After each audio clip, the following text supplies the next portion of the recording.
going to show you how to process okra. It's very simple, a little slimy and nasty and messy, but very simple.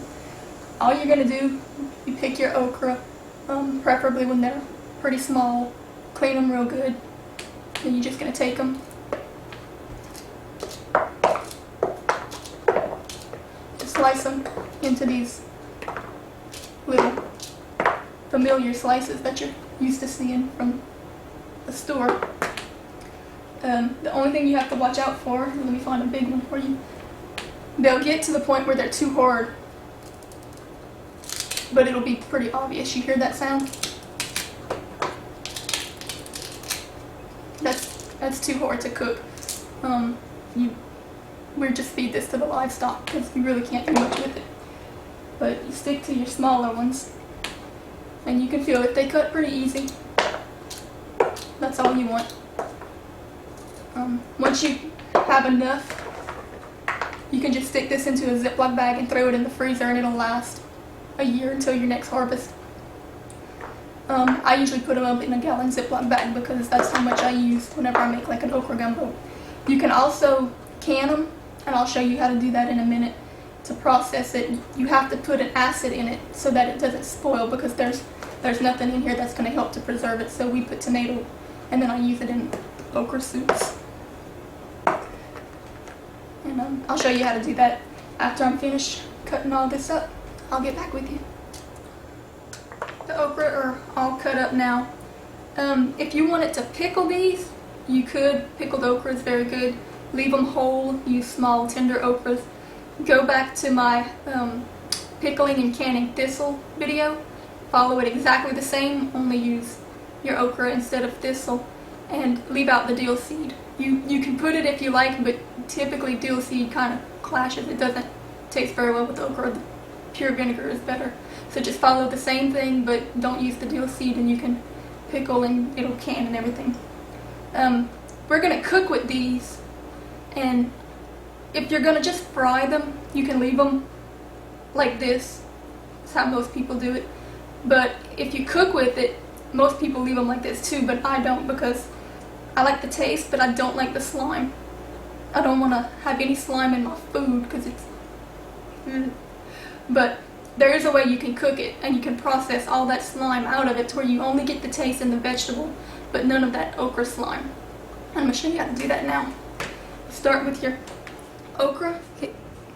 First of all, what you're going to need is a heavy duty pot, stainless steel or black iron. I like to use black iron just because everything works better in black iron except for tomato, but for browning and frying and things like that, I like black iron, so that's what I'm going to use. That's what I'm used to. Stainless steel works fine as long as it's a heavy duty pot that won't burn or scorch your food too easily. You're going to start with just your okra slices in your pot with a little bit of water. I'm putting about a glass.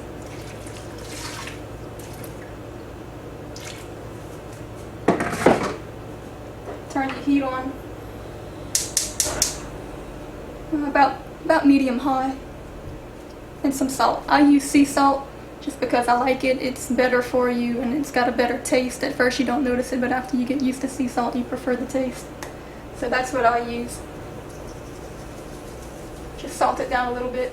Okay, so as it heats up, some of that slime is going to start to cook out. You just want to stir it around. Let it warm up. It'll saute a little bit. We're not going to add any more water to this. We're going to let it cook down a little bit, stir it every once in a while. And when it gets down to where it's starting to kind of fry a little bit, we're going to put a little bit of oil. I use olive oil. You can use vegetable oil, doesn't matter. Just a little bit so that it doesn't burn. And then I'll show you our secret ingredient to dissolving all the slime and getting rid of it. That's going to take a few minutes, so we're going to let this cook. Okay, now you can hear that it's starting to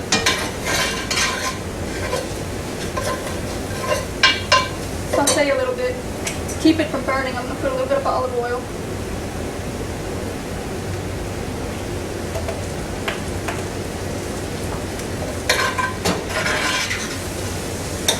I don't know if you can see in there, but a lot of that slime is coming out, starting string together. At this point, I'm going to put maybe 2 tablespoons worth of white vinegar. That's going to vinegar dissolve protein. You know, you've seen the experiment where you put an egg in a jar of vinegar and it turns into like a rubber ball because the protein all just... What you're going to do is you're going to put a little bit of this. It's about 2 tablespoons, I guess. Stir it in there and it's just going to dissolve all of that slime. It'll just disappear and then you'll have vegetables. I'm going to let this continue for a little while. If you have a lot of okra, or if your okra is extremely slimy, you can do this like again in a few minutes if you need to. I let it fry a little bit, but that vinegar is going to evaporate. So at this point, you want to go ahead and add whatever seasonings you like. Onion, I'd use, if it's a small onion, I'd use a whole onion. If it's a big Vidalia, I'd use half. 2 or 3 cloves of garlic, bell pepper, parsley, anything that you like. Salt, pepper, cayenne if you like it hot. Anything, just, you know, whatever you typically use in your everyday food, you're going to go ahead and add it right now. Stir it and let it all simmer down together. I'm going to add our onions, parsley, garlic, bell pepper, and green onions. You can put whatever you like as far as seasonings. So now that it's starting to fry down a lot, I'll show you what it looks like. Looks kind of gross, but it'll come together, believe me.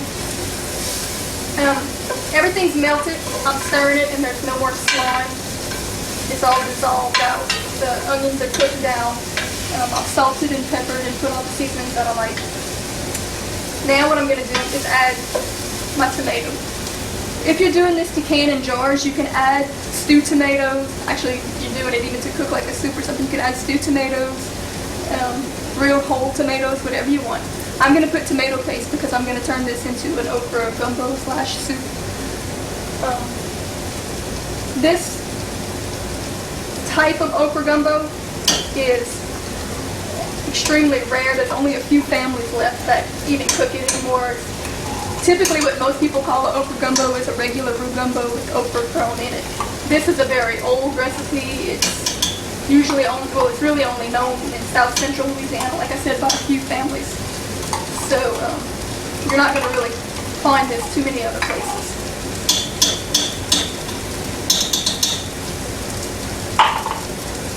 But this is also the first steps in canning it if you want to put it up canned in jars. I'm putting 2 cans of tomato paste.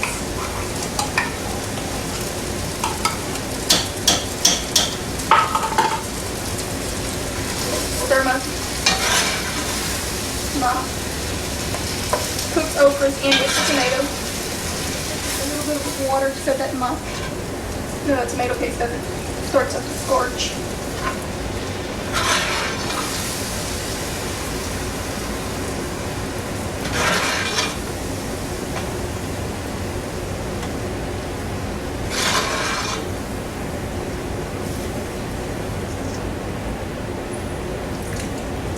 Now, if you wanted to, some people add ground meat to this before they put it up in canning jars. I don't, because I don't usually cook it with ground meat. I cook it with chicken.